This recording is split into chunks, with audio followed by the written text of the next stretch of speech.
Graça e paz, amadas, privilégio estar aqui com vocês nesse desafio de 12 dias de oração, orando, consagrando nosso ano de 2022 na presença do Senhor. O texto que nós vamos estar meditando hoje se encontra lá em Mateus 13, o versículo 44. A palavra de Deus nos diz assim: o reino dos céus é semelhante a um tesouro oculto no campo, o qual certo homem, tendo-o achado, escondeu. E transbordante de alegria, vai, vende tudo o que tem e compra aquele campo. O reino dos céus é também semelhante a um negociador à procura de boas pérolas. Tendo achado uma pérola de grande valor, vende tudo o que possui e a compra. Irmãos, a Bíblia nos ensina, nós aprendemos assim que nós chegamos, na igreja, ou aqueles que foram criados na igreja desde pequenininhos sabem, que a salvação é pela graça. Somos salvos pela graça mediante a fé. Não existe nenhum esforço que possamos fazer para sermos salvos. Não há nenhuma obra nesse mundo que possa comprar a nossa salvação. Muitos de nós entendem perfeitamente essa parte. O que muitos de nós não entendem ou não querem entender é que é pela graça, mas não é de graça. Essa frase é do pastor Luciano Subirá. É pela graça, mas não é de graça. O que isso significa, Isso significa que, irmãos, que a salvação é pela graça. Não tem nada, absolutamente nada que eu possa fazer que vai me tornar merecedor dessa salvação, dessa obra de redenção que foi feita em Cristo Jesus. Mas essa graça, sendo derramada na minha vida, ela não me coloca na posição de não ter que fazer nada. Sou salvo pela graça e agora tá tudo certo, é pela graça. Não, muito pelo contrário. Agora que eu entendi que eu sou salvo pela graça, para que o reino do céu seja estabelecido, isso vai me custar. Irmãos, isso vai me custar tudo que eu tenho. Eu entendi que eu recebi um tesouro precioso e eu tenho um desejo ardente em adquiri-lo. E por eu ter esse desejo ardente em adquiri-lo, eu vou vender, vou me desprender de tudo que tenho, de tudo que sou. A graça, ela me dá acesso ao privilégio de poder dar tudo que tenho, tudo que sou, em prol de adquirir esse tesouro para a minha vida. É o acesso ao campo. É o acesso ao lugar onde o tesouro está escondido. É o acesso à pérola de mais alto valor. E isso vale tudo que eu tenho. Vale me dispor, vale me desprender de tudo que eu tenho. Esse é o lugar que o reino de Deus ocupa no coração dos filhos de Deus, o primeiro lugar. Nós não compramos a nossa entrada no reino de Deus. Você e eu, nós somos comprados pelo precioso sangue de Cristo Jesus. Eu não posso comprar a minha salvação, mas eu reconheço o sacrifício de Cristo. Eu confesso Ele como o Senhor da minha vida. Eu aceito que Ele me comprou e eu entendo isso. E agora que eu entendi isso, tudo que tenho, tudo que sou é dele, é para Ele, é por Ele. Eu preciso entender isso, compreender isso, irmãos. Eu preciso entender isso. Existe um custo para estabelecer esse reino. Quanto isso vai me custar? Isso vai me custar tudo. Tudo. Isso vai me custar tudo.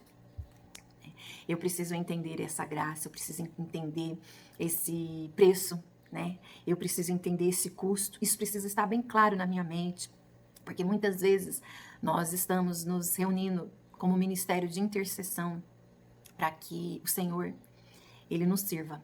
Nós queremos ser o Senhor de Deus. Nós queremos nos reunirmos com uma lista enorme de pedidos de oração e estar ali diante de Deus, dizendo para Deus aquilo que Ele precisa fazer.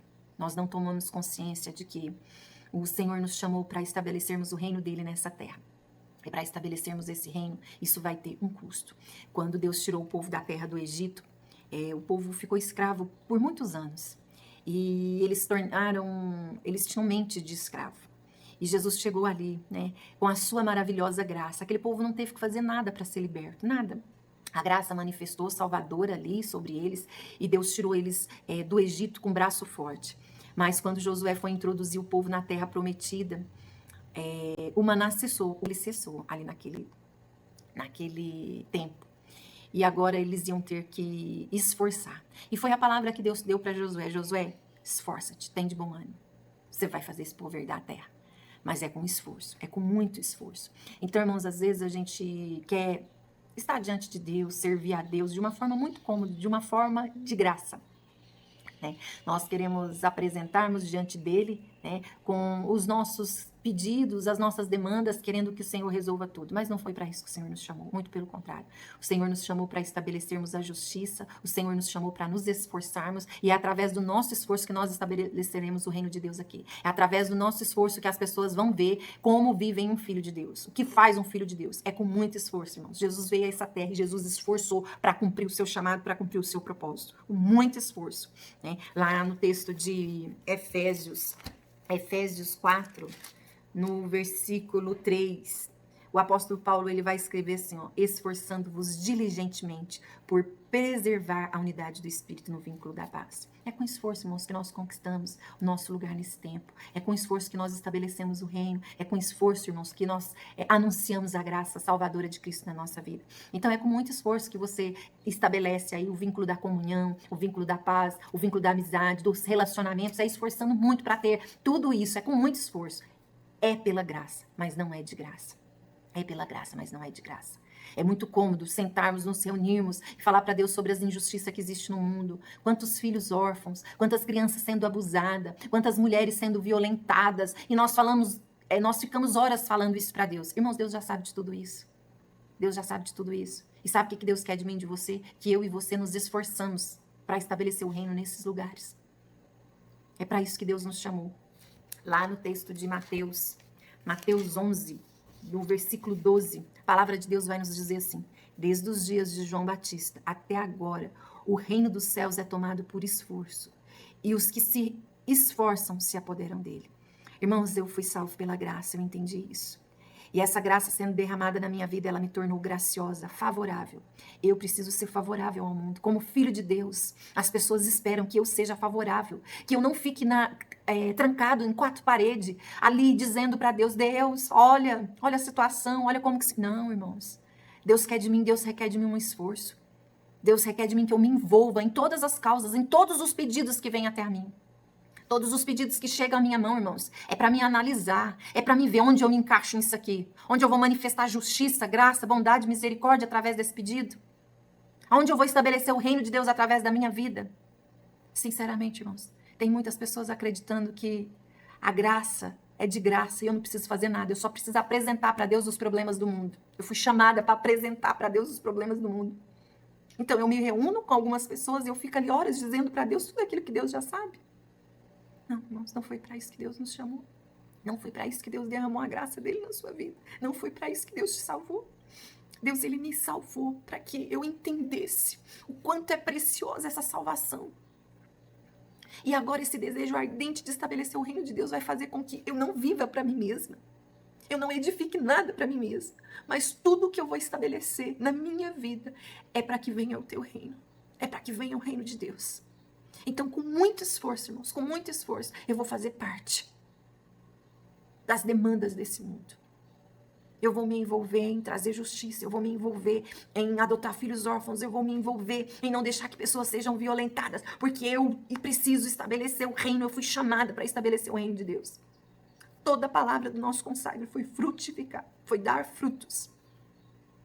Irmãos, Deus não me chamou para viver para mim mesmo. Deus derramou a graça dele na minha vida para que eu pudesse pegar tudo o que eu tenho e entregar para ele. Toda a minha força, todo o meu esforço e devolver em gratidão a ele.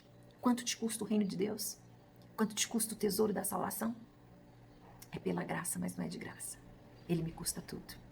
Ele me custa muito esforço. Para estabelecer o reino de Deus na minha casa, muito esforço. Para estabelecer a paz, muito esforço. Para estabelecer a comunhão, a justiça, muito esforço. Para ter amizades, muito esforço.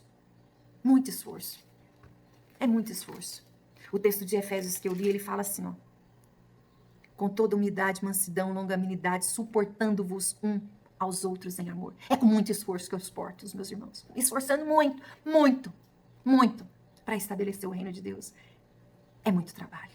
Agora que eu entendi que eu fui salva pela graça, eu entendo que não é de graça. E eu vou ter que trabalhar muito, muito, muito, até aquele grande, glorioso dia que eu vou estar diante de Deus. Eu combati o bom combate, eu completei a carreira, eu guardei minha fé.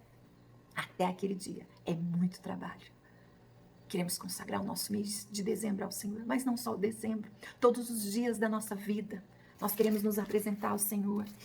Nós queremos a nossa vida a Ele oferecer como oferta de amor, como um sacrifício vivo. Vivo. Nós desejamos ardentemente para esse ano de 2022 experimentar a boa, perfeita e agradável vontade do Senhor. E é só oferecendo a nossa vida como um sacrifício vivo. Vivo. É de graça. Não, não é. É pela graça, mas não é de graça. Quanto vai me custar? Vai me custar tudo, tudo que tenho, tudo que sou. Irmãos, e todas as pessoas que deram tudo ao Senhor foram recompensadas 100 vezes mais. Até aqueles que se entregaram, que foram martirizados. Tem influência poderosa na vida de muitos ainda hoje. No Senhor, o nosso trabalho jamais será em vão. Nenhuma entrega feita nas mãos do Senhor é em vão. Muito pelo contrário, o Deus da paz nos guardará e nos guiará e nos sustentará. E nada, nada irá nos faltar. Que venha o teu reino, que seja feita a tua vontade, que o Senhor nos abençoe para que nós possamos estabelecer o reino de Deus nesse tempo, com muito esforço. É com muito esforço. Eu sei que muitas pessoas ficam desapontadas ao ouvir essa mensagem, mas é nos esforçando que nós estabeleceremos o reino de Deus. Não fomos chamadas para apresentar ao Senhor essa lista de pedidos, fomos chamados para nos envolver em cada pedido, onde eu me encaixo neste pedido, onde eu me encaixo nesse clamor, onde eu me encaixo nessa ajuda. Foi para isso que o Senhor te chamou. Muito esforço, isso vai te custar tudo. Que o Senhor nos abençoe e nos fortaleça, em nome de Jesus. Amém. Deus, nós te damos graça e te bendizemos, porque nós estamos, ó Deus, sendo despertados pelo Senhor a frutificar no teu reino. Nós temos sido despertados pelo teu Espírito Santo a consagrar a nossa vida no teu altar. Nós temos sido despertados a oferecer a nossa vida como sacrifício vivo, como oferta de amor diante do Senhor. Que o Senhor nos abençoe, Deus. Que nós possamos viver algo novo, um tempo novo nesse ano. Que nós possamos ver o fruto do nosso trabalho, que nós possamos contemplar que vivemos, que declaramos, que te buscamos, ó Pai. E que a graça do Senhor nos envolve, nos torna graciosos, favorável em todo o tempo da nossa vida. Consagramos o mês de dezembro e pedimos, seja feita a tua vontade, seja feita a tua vontade. Que venha o teu reino sobre nós. Venha o teu reino sobre a nossa vida, a nossa casa, a nossa família, a nossa igreja. Esse é o desejo do nosso coração. Nós oramos em nome de Jesus. Amém.